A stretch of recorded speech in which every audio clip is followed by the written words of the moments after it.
찬양 대단히 감사합니다. 오늘은 요한복음 두 번째 설교를 준비했습니다. 제목은 가나 혼인잔치의 표적, 이런 주제입니다. 복음서 말씀을 전하면서 여러 차례 강단에서 강조한 게 이 공간복음서에 등장한 예수님의 존재는 역사 속에 존재하신 예수님, 그 예수님을 소개하고 있다, 여러 번 이야기를 했습니다. 예수님이 역사 안에 존재했다, 이게 무슨 말인가 하냐면은 마태복음에 보면은 아브라함과 다윗의 자손 예수 그리스도의 세계라, 예수 그리스도의 족보다, 그런 말이거든요. 그러니까 예수님을 어디에서 찾았느냐면 족보 안에, 혈통 안에 계신 예수님을 소개하고 있다는 거예요. 그런데 사복음서 중에 하나인 요한복음은 조금 독창적이에요, 보면은. 그래서 예수님의 존재를 어떤 역사나 족보나 혈통 속에서 찾는 것이 아니라 역사 밖에서 찾는다는 거죠. 여러분, 역사, 시간도 창조된 역사고 창조된 시간인데 그 밖에, 다시 말하면 우주와 만물, 시간과 역사가 있기 전에 그리스도께서 존재하셨더라, 초월자로서 메시아 그리스도를 소개하고 있습니다. 그러면서 요한복음 1장에 보면은 그 예수는 누구냐? 태초부터 존재한 말씀이다, 로고스다, 이렇게 말합니다. 그리고 만물을 창조했어요.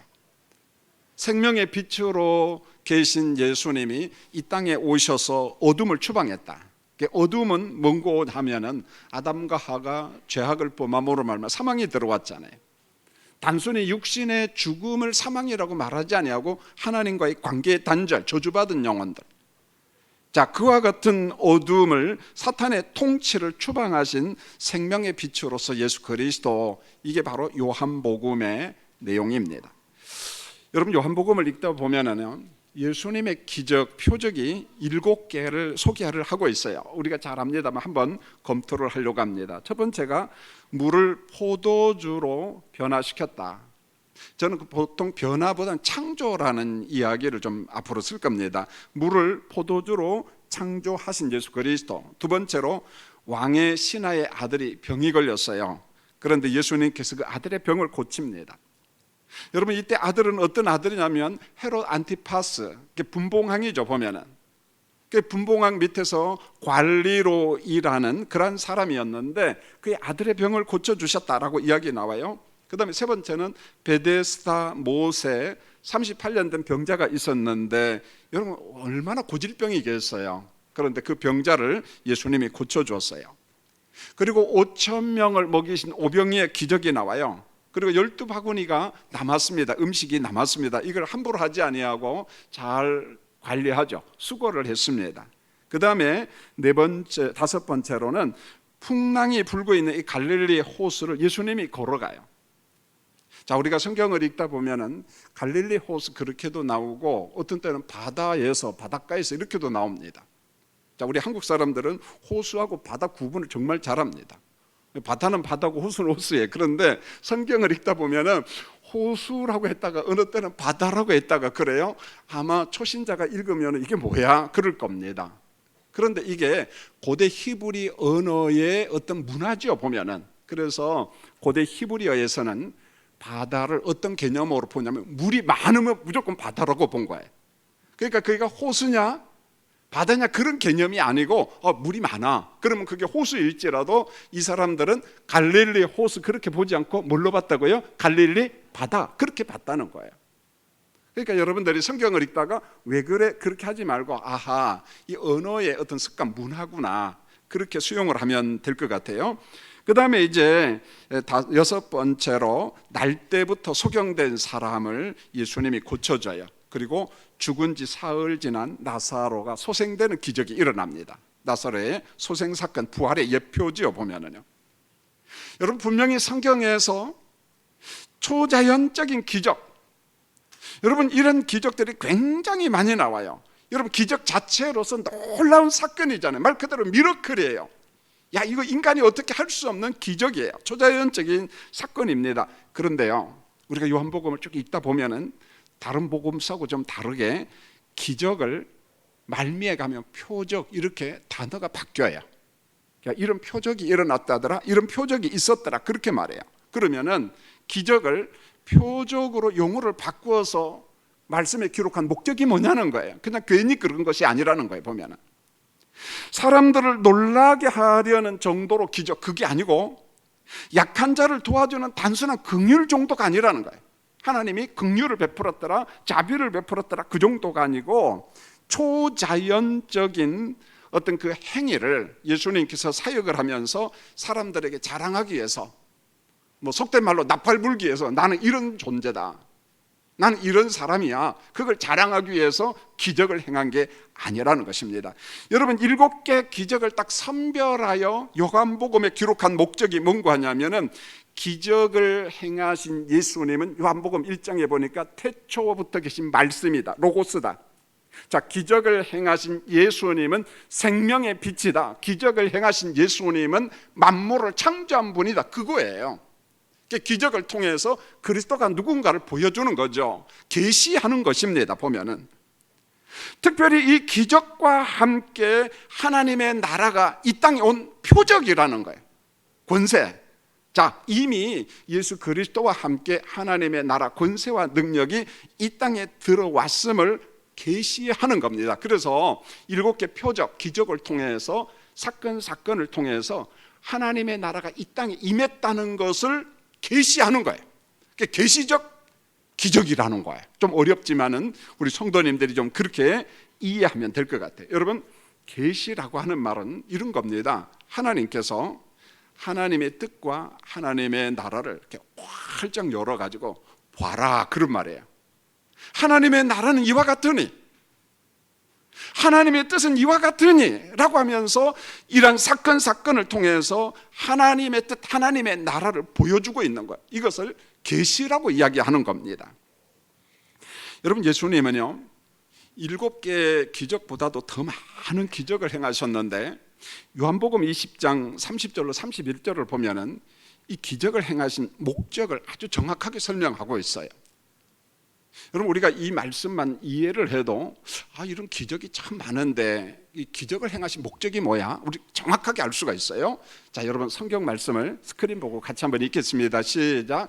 예수께서 제자들 앞에서 이 책에 기록되지 아니한 다른 표적도 많이 행하셨으나 오직 이것을 기록함은 너희로 예수께서 하나님의 아들 그리스도이심을 믿게 하려 함이요 또 너희로 믿고 그 이름을 힘입어 생명을 얻게 하려 함이니라. 뭔가 개념이 정리가 딱 되지요, 보면은요. 자, 이런 겁니다. 이 기적을 통해서 하나님의 나라가 이 땅에 들어왔다. 자, 이걸 가로치고, 그 다음에 이 기적을 통해서 주고자 하는 것은 뭐냐? 영원한 생명 대신 예수 그리스도를 믿으라, 그런 말이에요. 여러분, 생명이라는 것은 이런 거잖아요. 우리가 살아있을 때도 그가 생명이 있다라고 이야기하는데, 영원한이라는 형용사를 붙이면 그런 생명이 아니고 어떤 존재론적인 의미죠. 그러니까 우리가 육신이 죽는다 할지라도 그 생명이 없어졌다, 그런 말이 아니에요.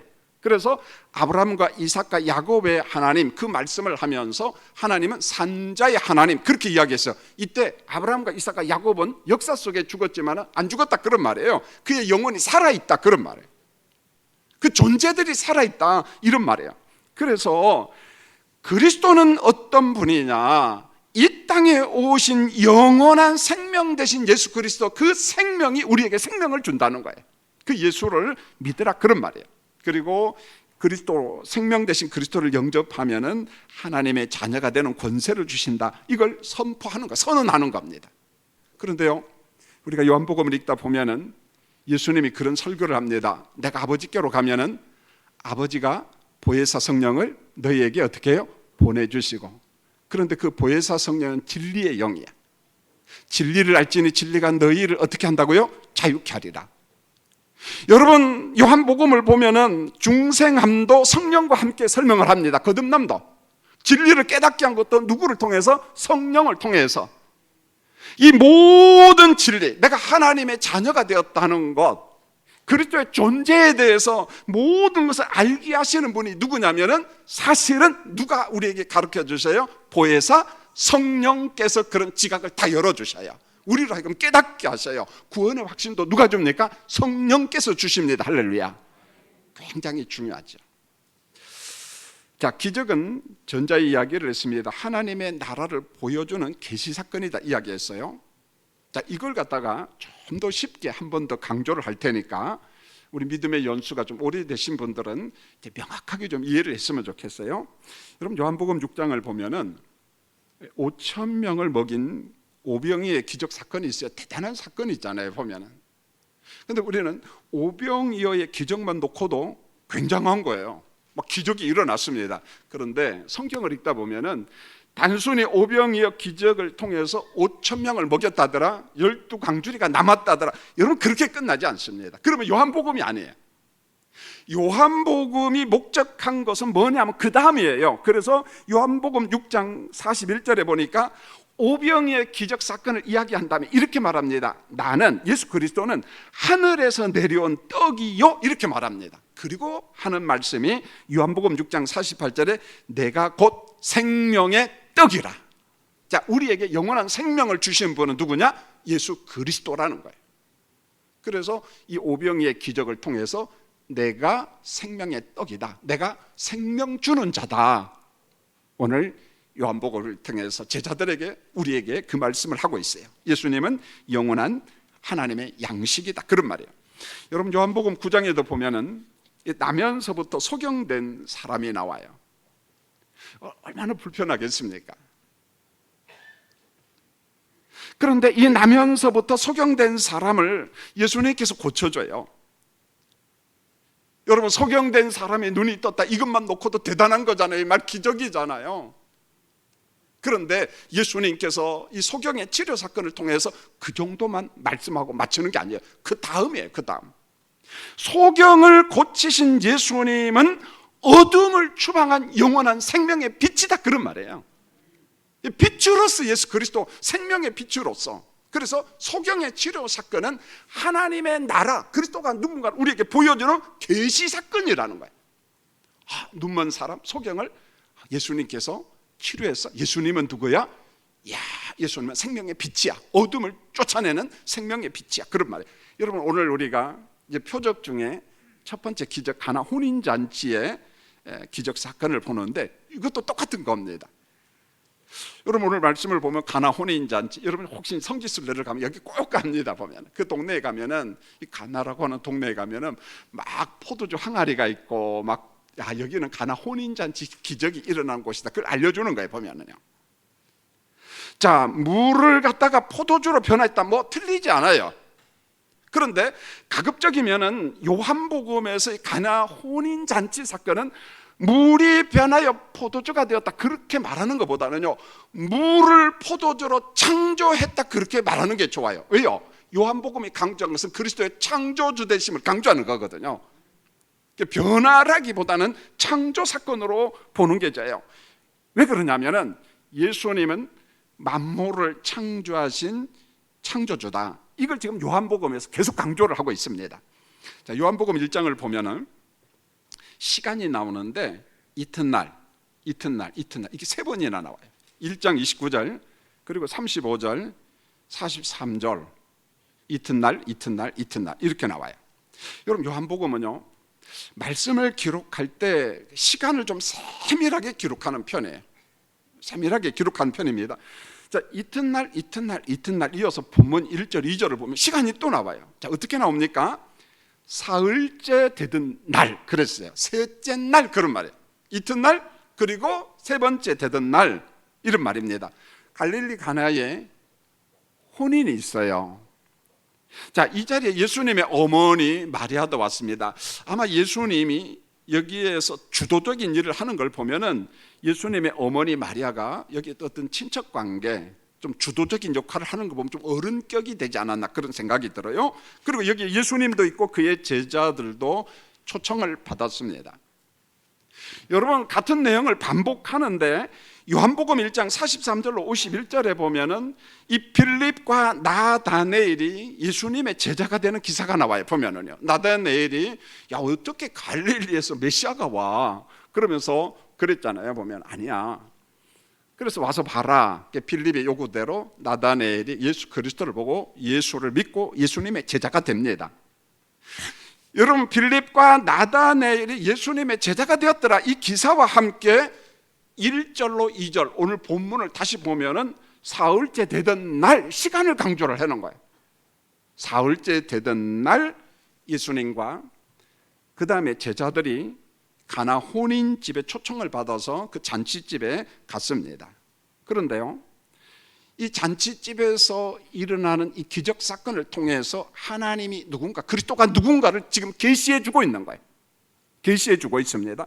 여러분, 결혼은 인간이 타락하기 전에 우리 사람들에게 주신 하나님의 최고의 선물이에요, 여러분. 그래서 하나님이 인간에게 타락하기 전에 주신 세계의 선물, 결혼식장에서 제가 설교를 할 때, 주례를 할 때는 자주 합니다. 자, 첫 번째가 뭐냐면은 하나님께서 결혼을 선물로 주셨어요.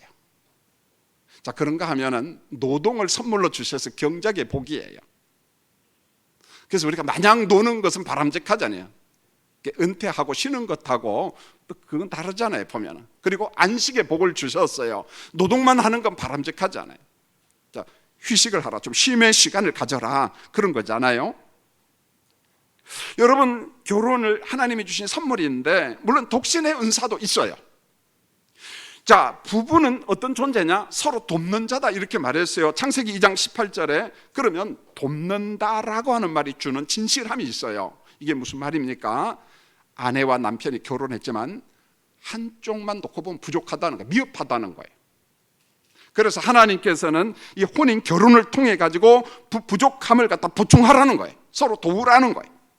자, 여기서 우리가 조심해야 돼. 예수 믿는 사람들은 아내가 됐든 남편이 됐든 상대방을 내가 마치못지 동정하듯이, 싸구려 동정하듯이, 내가 공부도 많이 하고 내가 재산도 많고 그래서 내가 아내를 먹여 살리고 내가 남편을 위한다라는 생각 착각하지 마세요. 하나님의 방법은 그게 없습니다. 남자든 아내든 혼자로서는 부족해요. 그래서 결혼을 통해서 하나님께서 도우라, 이렇게 말했어요. 우리 돕는 자입니다. 아내가 나를 도와주고 남편이 나를 도와주는 거예요. 여러분, 이 마음을 가져야 되죠. 우리가 싸구려 동정하듯이 당신을 그러면서 좀 낮게 보거나 그러면은 그건 하나님의 창조 질서에 어긋난 거예요. 어떤 면에서 이게 정말 차별이 없는 동등성이에요, 보면. 여러분, 3절을 잘 보세요. 혼인 잔치집에 그만 포도주가 떨어졌어요. 여러분, 이때 그림을 한번 그려보세요. 지금 참 잔치집이 즐거운데 포도주가 딱 떨어졌어. 그럼 어떻게 됩니까? 여러분, 완전 낭패 아니겠어요? 잔치집 주인이 계산을 잘못한 거예요. 오늘 손님이 얼마나 올까? 자, 어느 정도 포도주를 준비해야 될까? 이 계산에 실수가 있는 거예요. 여러분, 우리도 이런 경험이 가끔은 있을 거예요. 자녀를 결혼시킬 때 예식장에 가잖아요. 그럼 꼭 물어오는 게 이거잖아요. 신랑 손님은 몇 명입니까? 신부 손님은 몇 명입니까? 그게 얼마입니까? 라다가 주저합니다. 왜요? 몇 명 올지 잘 모르거든. 그래서 계산에다가 아주 고민을 합니다. 여러분, 300명 와요? 400명이 와요? 많이 오는 건 상관이 없어요, 계약보다. 왜요? 먹고 돈 주면 됩니다. 근데 문제는 300명이 온다고 했는데 200명밖에 안 왔어요. 그러면은 100명분을 어떻게 해야 돼요? 줘야 돼요. 계약은 법적 효력이 있습니다. 여러분, 몇 명 손님이 온다는 걸 예측한다는 게 참 어려워요. 우리가 결혼할 때마다 그런 걸 느낄 겁니다. 저도 우리 아들, 우리 딸 결혼식 할 때 보면 몇 명이 나올까 이렇게도 계산해보고 저렇게도 계산해보고 참 어렵습니다, 보면은. 여러분, 목회자로서 경험인데 가끔 가다가 우리 교인들이 그래요. 아, 목사님, 결혼식 날짜에 일기예보가 비가 온대요. 그러면 얼굴이 조금 흐려져요. 왜 흐려지냐면은 이날 손님이 좀 많이 와야 되는데, 그럼 저는 아주 웃으면서 이렇게 이야기합니다. 권사님, 집사님, 걱정하지 마세요. 그날 비 오면은요, 손님이 10% 더 옵니다. 왜요? 비가 안 오고 날씨가 좋으면은 어디로 가요? 놀러 가요. 물론 지금은 좀 괜찮아요. 계좌가 청첩장에 다 나가. 그러니까 오지 말고 그냥 돈만 보내라 이러면 흑자죠. 별로 안 좋아하네, 보면. 목사님, 우리를 어떻게 봅니까? 좀 그런 것 같아, 보면은요. 그러나 저러나 예식장에는 음식값이 많이 나가도 일단 누가 많이 와야 돼요? 손님이 많이 와야 돼요. 잔치집은 사람이 많고 음식이 많아야 돼. 뭐 오지 마라, 계좌에 돈만 보내라, 그러면 안 돼요, 여러분. 여러분, 예식장에 많은 손님 오기를 원합니다. 그러므로 비 온다고 불평할 필요가 없다는 거예요. 보면은요, 제가 하고자 하는 말은 예측하기가 어렵다는 거예요. 몇 명 손님이 오고 얼마나 준비해야 되고 그런 게 어렵다는 거예요. 그런데요, 포도주가 떨어진 잔치집에 누가 계시냐면 예수님의 어머니 마리아가 거기에 있습니다. 여러분 3절을 보세요. 마리아의 행동을 보시면은 예수에게 이르시되 저들에게 포도주가 없다 하니 이렇게 말합니다. 아니 포도주 떨어졌는데 주인 탓하면 되는 것 아니겠어요? 구해오면 되는 것 아니겠어요? 그런데 마리아는 그러지 않고 예수님 지금 포도주가 떨어졌어요. 포도주가 없습니다.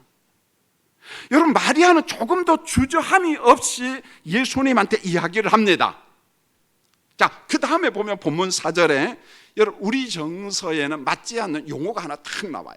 우리 유교 문화권 정서에, 동양 문화권 정서에는 맞지 않잖아요. 예수님이 이렇게 대답을 합니다. 여자여 나와 무슨 상관이 있나이까? 내 때가 아직 이르지 아니하였다. 자, 예수님을 향하여 뭐라고 이야기합니까? 여자여 그래요. 우리 정서에 맞아요? 여러분 어머니한테 여자여 그럽니까? 그 동네에서 쫓겨나요. 어머니 그렇게 이야기합니다. 어머니요. 내 때가 아직 이르지 아니했습니다. 여기서 내 때라는 말은 십자가 때입니다. 내가 죽을 때가 아직 안 됐다는 거예요. 구속의 죽음, 대속의 죽음의 때가 아직 안 됐다는 거예요. 여러분 본문 4절에 여자여 이 말을 어떻게 봐야 될 것이냐? 우리 문화 속에서 보면 안 돼요. 유대인의 문화와 예수님이 지금 어느 시간에 있느냐? 공생의 사역 시간 속에 있다는 거예요. 사적 시간이 아니라는 거예요.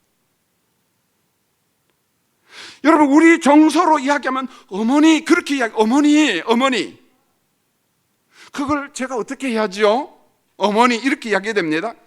여자여 하는 것은 굉장히 무례한 말이에요. 그런데 유대 문화에서는 괜찮습니다. 여자여, 귀나이 헬라어로 여자여. 여러분 요한복음 19장 26절에 27절에 보면 똑같은 말이 나오는데 예수님께서 이제 십자가를 지셨습니다. 잠시 후면은 죽습니다. 죽음 직전에 예수님께서 어머니를 보면서 그리고 제자 요한에게 부탁을 합니다. 사도 요한이에요. 여자여 보소서 또 이야기를 해요. 어머니 마리아를 향하여 여자여 이렇게 말합니다. 요한은 지금부터 어머니의 아들입니다 이렇게 이야기합니다. 그리고 요한한테 부탁해. 요한아 봐라, 마리아는 우리 어머니는 이제부터 요한 너의 어머니다 이렇게 말합니다. 자, 이때도 십자가 상에서 예수님께서 어머니 마리아를 향하여 여자여 귀나이 그렇게 이야기를 합니다. 아하, 이게 유대 문화 속에서 이게 가능하구나. 이게 무리한 언어가 아니라는 거예요. 여러분 또 하나 여자여라는 말을 어떻게 봐야 되냐면은 예수님의 이 사역의 시간 속에서 보면제예요. 사적 시간 이미 맞췄어요. 예수님이요. 자, 이제 예수님은요 하나님 우리 아버지의 뜻을 따라서 사적 사역이 아닌 공적인 사역을 하고 있습니다. 여러분 공적 사역을 하는 동안 예수님께서 가급적이면은요 어머니 그렇게도 부르지만 어느 때는 아버지 뜻대로 행하는 자가 나의 어머니고 나의 아버지고 나의 형제고 나의 자매다. 어느 때는 여자여 그렇게 부릅니다. 여러분 예수님은 육신으로는 마리아의 아들이에요 분명히. 자, 그러나 동시에 하나님의 뜻을 행하는 아버지 하나님의 아들이라는 거예요. 공적 사역을 하는 하나님의 아들로서 예수 그리스도 이런 말입니다. 자, 하나님 아들로서 성자는 무엇을 해야 되나요? 하늘의 복, 아버지의 복을 땅의 사람들에게 주는 구원자예요. 아버지의 뜻을 이 땅 사람들에게 나누어 주는 사람입니다. 자, 그렇다면 오늘 말씀 여자여 귀나이라고 하는 무례한 말이 아니라 아버지 하나님의 뜻을 행하면서 어머니 마리아를 향하여 메시아로서 호칭하는 거예요. 메시아로서 부르는 거예요. 여러분 어머니 마리아도 포도주가 떨어진 잔치집에서 예수님을 육신의 아들로만 보지 않아요. 여러분요 메시아로 봅니다. 그리스도로 보는 거예요. 하나님의 아들로 보는 거예요. 여러분 잘 보세요. 마리아는요 하인들에게 지시를 했습니다. 뭐라고 이야기하냐면 자, 여기 지금 빈 항아리들이 6개나 있는데 자, 거기에 물을 가득 채워라. 여러분, 이 상황 속에서 얼마든지 이런 생각이 가능하잖아요. 잔치를 하는 중인데 포도주가 떨어졌어요. 자, 마리아는 이 주인과의 어떤 관계 속에서 어른격에 속해요. 그렇다면은 주인을 탓할 수도 있어요. 아니, 포도주를 왜 이렇게 조금만 준비했느냐, 좀 많이 준비해야지, 잔치집인데 등등. 자, 어디 가서 구해보면 좋을까? 라고 제안을 했을 겁니다. 그런데 마리아는요, 전혀 그런 말 하지 않아요. 예수님, 포도주가 떨어졌습니다. 그리고 하인들을 향하여 예수님께서 무슨 말씀을 하시든지 그대로 순종하라. 그리고 빈 항아리에다 두세 통 드는 물을 갖다가 가득가득 다 채웠습니다. 그리고 하인들이 순종을 했어요. 그리고 기적이 일어납니다. 무슨 말입니까? 본문이 우리에게 좀 핵심이에요. 자, 이 그림을 봐야 됩니다. 보세요. 잔치집에 포도주는 떨어졌어요. 없습니다. 그러나 잔치집에 포도주, 기쁨을 주는 포도주는 떨어졌지만 믿음의 사람 누구는 그 자리에 있는 거예요. 믿음의 사람이 마리아는 거기에 있다는 거예요. 예수님의 어머니 마리아, 그게 아니고 예수를 메시아로 믿는 마리아, 예수님을 하나님의 하나님으로 믿는 마리아, 예수님의 창조성을 믿는 마리아. 여러분, 성경을 보세요. 히브리서 11장 6절에 믿음이 없이는 하나님을 기쁘시게 할 수 없어요. 믿음이 없이는 하나님을 기쁘시게 할 수 없습니다. 여러분, 이 말씀이 우리 삶에 그대로 적용이 됩니다. 자, 우리가 하나님 나라 백성으로 믿음 생활을 하고 있어요. 그런데 인생에 늘 풍족함만 있는 건 아니잖아요. 건강을 잃었어요. 재물이 없습니다. 없는 게 참 많아요. 세상을 탓할 수 있어요. 원망할 수 있어요. 그런데 오늘 가나 혼인잔치 표적 기적 사건을 통해서, 그리고 마리아가 우리에게 주는 교훈이 뭡니까? 없는 것만 보고 원망하지 말라는 거예요. 없는 것만 보고 탓하지 말라는 거예요. 바로 없는 그 자리에서 창조주 그리스도를 보라는 거예요. 그리고 믿으라는 것입니다. 기적을 행하시는 예수 그리스도입니다. 오늘 이 가나 혼인잔치 사건, 포도주가 떨어진 사건을 통해서 오늘 우리에게 주는 진리가 바로 이겁니다. 그런데요, 잔치집에서 놀라운 일이 생겼어요. 잔치를 주관하는 연회장이 물로 된 포도주를 맛보고 이렇게 말을 합니다. 보통 옛날이나 지금이나 비슷한 것 같아요. 보면은요, 사람들은 먼저 좋은 포도주를 내고 사람이 취하면은 나중에 따는 좋은 것, 나쁜 것, 안 좋은 것을 내요. 그대는 지금까지 좋은 포도주를 주었다, 이렇게 말해요. 최상급 포도주를 맛보고 사람들이 감탄을 했어요. 이야, 대단하다, 감탄을 했습니다. 여러분, 제가 설교 인셈을 한 달 넘어갑니다. 비슷한 내용이기 때문에. 자, 이제 오늘 설교 핵심이에요. 자, 저를 보시고 오늘 말씀을 잡아야 돼요. 여러분, 가나 혼인잔치집에서 행하신 이 기적이 뭔가 하냐면 하나님의 나라의 특징을 말씀하고 있습니다. 여러분, 본문에 등장하는 이 빈 항아리, 이게 뭐냐는 거예요. 옛 언약, 유대교,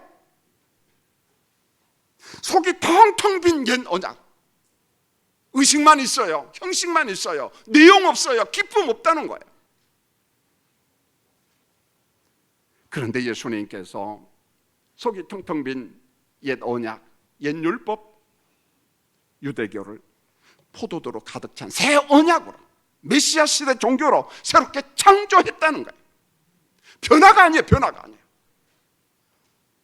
어떤 진화론적인 변화가 아니라는 거예요. 주님께서 새 창조했다는 거예요. 여러분, 밋밋한 물, 맛이 없어요. 그런데 그 물을 기쁨 주는 새로운 포도주로 창조했다는, 창조. 생명 없는 종교, 의식적인 종교, 이것을 영원한 생명 주는 구원의 종교, 구원의 기쁨으로 새롭게 창조한 예수 그리스도, 가나 혼인잔치를 통해서 새롭게 창조하시는 그리스도를 계시하고 있습니다. 여러분, 가나 혼인잔치가 주는 적용이에요. 여러분, 우리는 어떠한가요? 어느 때는 우리 심령이 냉랭한 영성으로 밋밋하게 살아갈 수가 있어요. 구원의 감격도 없어요. 믿음의 기쁨도 없습니다. 혹시 이 시간에 종교적인 의식으로 예배 드리고 있는 사람이 있나요? 아니 그렇게 십수년 동안 그래 왔다면요, 여러분 고치시죠. 구원의 감격이 없는 빈 껍데기와 같은 예배, 그런 형식적인 예배, 그런 것을 좀 던져버리라는 거예요. 벗어버리라는 거예요. 사랑하는 성도님들, 이게 우리에게 주는 도전입니다. 보면은 빈 항아리와 같은 우리의 심령을 좀 맛깔나는 포도주로 바꾸라는 거예요. 구원의 감격으로 채우라는 거예요. 보혜사 성령의 감동과 능력으로 충만히 채우라는 거예요. 여러분, 우리는 채울 수 있어요. 얼마든지 채울 수 있습니다. 우리 안에 성령이 계십니다. 확인합니다. 여러분 예수 믿나요? 우리를 새롭게 하시고 우리를 거듭나게 하신 분 누굽니까? 성령이에요. 성령 우리 안에 계십니다. 성령께서 물을 포도주로 새 창조하는 기적의 역사가 일어날 겁니다. 내 안에 성령이 계신다는 거예요. 자각하셔야 돼요. 계속해서 자각해야 돼요. 성령이요, 내 안에 계신 성령이요, 내게 은혜를 주시고 내게 능력을 채워주시고 내게 구원의 감격을 채워주세요. 여러분, 텅 빈 항아리에다가 하나님의 기쁨과 순결함, 영성을 채우는 공식은 정말 단순합니다. 단순한 순종, 단순한 믿음, 역사 이전부터 존재하신 예수 그리스도를 단순하게 믿고 단순하게 순종할 때 이런 놀라운 새 창조의 역사가 일어난다는 것입니다. 여러분, 순종이 없고 믿음이 병들면은 성경에서 말씀한 하나님의 기적과 하나님의 능력은 경험할 수가 없어요. 물론 이론 쪽은 알겠죠. 그러나 냉랭합니다. 여러분, 우리가 성경 말씀을 읽을 때 어떻게 읽나요? 저는 오늘 새벽에도 한 3시쯤에 성경을 읽었어요. 시편 말씀을 쫙 읽어갔습니다. 단순하게 읽습니다. 물론 단순하게 읽다 하니까 뭐 연구하지 말라 그 말이 아니에요. 이게 무슨 말일까 모르는 게 있어요. 그러나 기본적으로 하나님의 말씀 아주 단순하게, 하나님이 지금 내게 주시는 말씀으로 아멘, 아멘, 그 속에 감동이 있고 은혜가 있는 거예요. 그리고 단순하게 순종하는 거, 단순하게 믿고 그럴 때 하나님의 은혜가 여러분들 가운데 충만히 임하는 겁니다. 오늘 가나 혼인잔치 기적 표적 사건을 통해서 성도님들 한 번 더 부탁합니다. 밋밋한 우리의 신앙, 그 신앙을 기쁨과 즐거움, 맛깔나는 신앙으로 새롭게 창조하시는 우리 교인들이 되시기를 예수님의 이름으로 축원을 드립니다. 기도하겠습니다. 하나님 우리 아버지, 가나 혼인잔치 표적뿐만 아니라 요한복음에 나온 7개 표적은 하나님의 나라가 그리스도와 함께 이 땅에 임했다는 계시 사건이에요. 이 표적 기사를 통해서 하나님의 나라가 이런 것이구나라고 보여주는 겁니다. 예수님은 창조주예요. 우리 인생의 포도주가 떨어지고 내 인생에 부족함이 있을 때마다 그 부족함과 없는 것을 보고 절망하고 누구를 탓하는 것이 아니라 창조주 그리스도를 믿게 하시고 바라보게 하여 주시옵소서. 그로 인하여 하나님의 은혜를 경험하고 하나님의 은혜를 간증하는 석관중앙교회 교인들 되게 도와 주시옵소서. 오늘도 삼보 예배를 드립니다. 하나님 앞에 귀한 헌금을 드립니다. 11조와 감사헌금, 선교 구제 헌금 우리 하나님 흠양해 주시고, 코로나로 인한 경제 여건이 정말 어렵다는 거 주님 잘 아시잖아요. 은행에 대출을 받았습니다. 대출 이자가 막 높아집니다. 심적인 부담이 있습니다. 이러한 부담이 우리 인생 속에 너무 많습니다. 그럴 때마다 변화시키고 새롭게 창조하시고 풍요를 공급하시는 하나님을 신뢰하는 거룩한 시간 되기를 원합니다. 우리의 예물을 흠양하여 주시옵소서. 예수님의 이름으로 기도합니다. 아멘.